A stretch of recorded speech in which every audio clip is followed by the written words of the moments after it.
We've been together for 16 years. Long years. Nearly 17 years. actually. They said it would never last, but it has.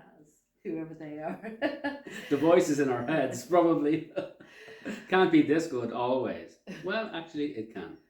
I think particularly when you're in a relationship where it's intentional, where you're wanting to make everything conscious. That means every time you're triggered, by a almost menopausal woman, it's like, I've got to start in the heart, because when the trigger comes in, I find that my head might get involved in a story about Jenny, or referencing something in the past, maybe with other women, maybe some wounds I have. It's like the mind just loves to go into those places where we're not actually living in the present.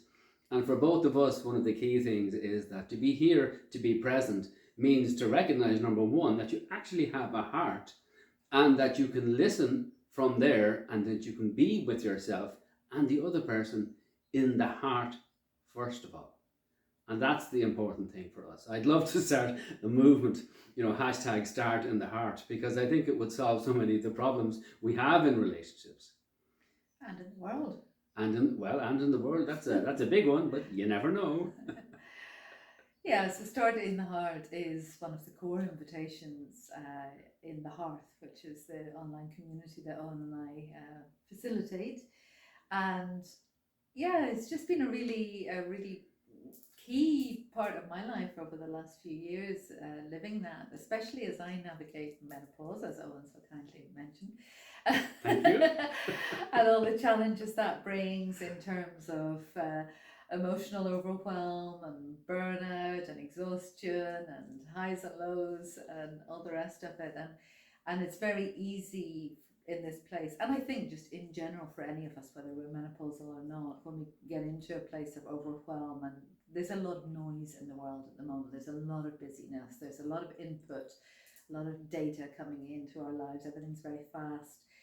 It's very easy to go into that kind of overwhelm and reactive place, whereas the invitation to start in the heart causes me to pause before I react. And Owen invariably does trigger me. We live together. We spend a lot of time together. A lot of time. Too much time. A lot of time together in our little nest in the forest here. But we're joking about that. We love spending time together, but we do. We trigger each other. However, we rarely, if ever, fight. In fact, we were watching something on TV last night, and this couple had this big argument, and then they had really hot makeup sex afterwards, like that kind of, oh my God, I'm so sorry. And it was all very hot. I said, I don't think we've ever had hot makeup sex, because we never fall out. Well, you're the one who's hot, and I don't wear makeup, so see, bad Irish joke. That was terrible. That was a bad dad joke, just to kind of, yeah. But I think the main reason for that we don't have big arguments is that we do practice to start in the heart. So we pause. We're very good. If either of us is feeling triggered or very emotional, we'll take a pause. We'll take a time out. I need to go and take a walk. I need to go and breathe. I need to go and meditate. I'm just going to sit and find out what's going on for me. So I drop back down into my heart, and I sense into what's here in my heart, what emotion is being triggered, what's happening. And from that place, once I understand myself a little better, and once I'm calmer, more centered, then we can communicate with each other. Yeah, I mean, it's not always easy, and I think maybe for some people watching, it's like, yeah, but do you really do that? Because there's so many people out there that put an image forward around the kind of lives that they lead, and you don't see behind the scenes. So we're being honest here. Jenny does trigger me, and I do trigger Jenny, of course. But the whole point for us of any relationship that's intentional is that you use those triggers to go deeper. Because what it means is that if somebody is a certain way and you're not unconditionally loving them, and you don't know that because you've been triggered, then the invitation is, well, how can I unconditionally love that person? And the beginning for that is to realize, well, where am I not loving them? And usually that starts in the head. It starts with the past. It starts with some unprocessed, undigested material in you. And so for me, starting in the heart means, okay, I need to accept, which is the first really important quality of the heart, acceptance. I need to accept that this has happened. I need to accept that Jenny is being who she is and I am being who I am. And that's okay. I'm being triggered. Okay, now what aspect of me is being triggered? And for me, then the important thing is to bring in the second quality of the heart, which is compassion. So to have compassion for somebody else if they're going through perimenopause or whatever it is they're going through, and then to have compassion for the part of me that was triggered. And that opens up a space, a possibility that trigger, that past story, that narrative, that wound, whatever it is, can be met with love. And ultimately, if you can love all the parts of yourself that are unloved back into wholeness, then, wow, I can really be with this person in a different way. So it's almost like every time you're triggered, it's, strangely enough, an invitation for you to go deeper rather than react. And it's really important that we don't react, that we respond from here, from the heart. So I would love to start a movement, start in the heart, hashtag start in the heart. What if in every relationship you started in the heart? What a different world it would be.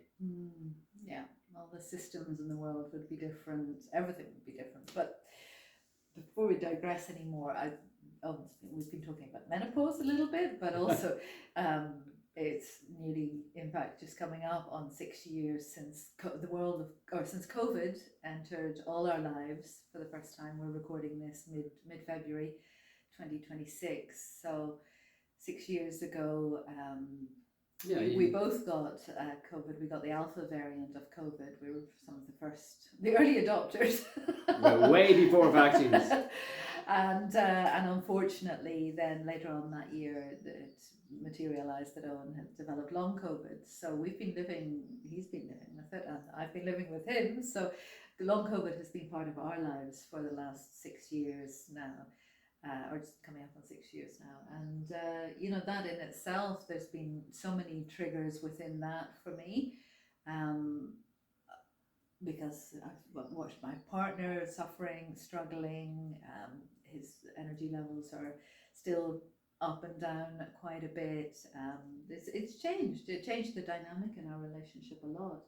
And so it really has been a foundational practice to start in the heart for me, and for you as well, because you've had to really drop into deep compassion for yourself and deep acceptance of the fact that this virus, it was in your body and still lingers in your body and still affects your life.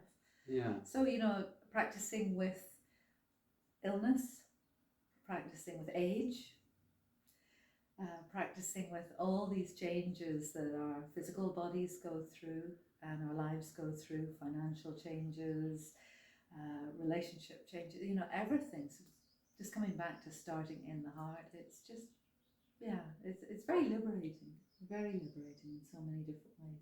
Yeah, and even if you can't get to the love part of it, to at least start with the acceptance part of it. For me, that's just so important. And I think that people, quite often misunderstand acceptance. If I can accept somebody as they are, it doesn't mean I have to like their personality. Or condone their behavior. It doesn't mean I have to condone their behavior. Thank you, Jenny. She's good, isn't she? But I can accept. Because if I don't accept, what I'm actually doing is I'm causing myself some stress. Or I'm building up even more of a narrative around that person. And so one of the things that I have done recently, particularly with members of family and so on, different people that trigger us all, it's like when I arrive at somebody's doorstep, perhaps, I just consciously choose to start in the heart, to drop any story, to drop the past, to arrive open-hearted and in the present moment. And for me at least, and I can't speak for anybody else, the person you're with, but it's like, wow, I can stay at peace even though somebody's personality might have triggered me in the past. Maybe I've done some work on that, but now I've decided I'm not going to live from a past story about that person, what they did, what they didn't do, what they should have done. All the narratives in our minds, want to take control of the situation and take an opinion. And that's what's happening in the world at the moment. Everybody has an opinion and it causes polarization. It's not that you can't have an opinion, but to hold it rigidly means you're not starting in the heart. Because of course, everybody's entitled to their opinion. I don't have to like it, but I can accept it. And You know, the same with Jenny. Even though sometimes I don't like her in my head, I can accept her and I can love her.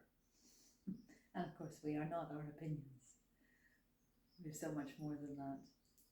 So, gentle invitation to all of you, however you're moving through the rest of your day, the rest of your week, the rest of your month. Keep coming back to start in the heart, and spread the word. Hashtag start in the heart. That's it. Start in the heart. We've solved the problems of the world. Hashtag start in the heart. And we'd love to see you, you know, on our new launching March the 12th, 2026 community offering, where we will start in the heart, and the URL is holisticintelligence.net. Yeah, and actually there's a free introductory mini course there as well called Start in the Heart, because this is so foundational to everything we believe in. So we hope to see you there, and thanks for watching if you have stayed the whole duration. So long. So long. These days. Take care. Start in the heart.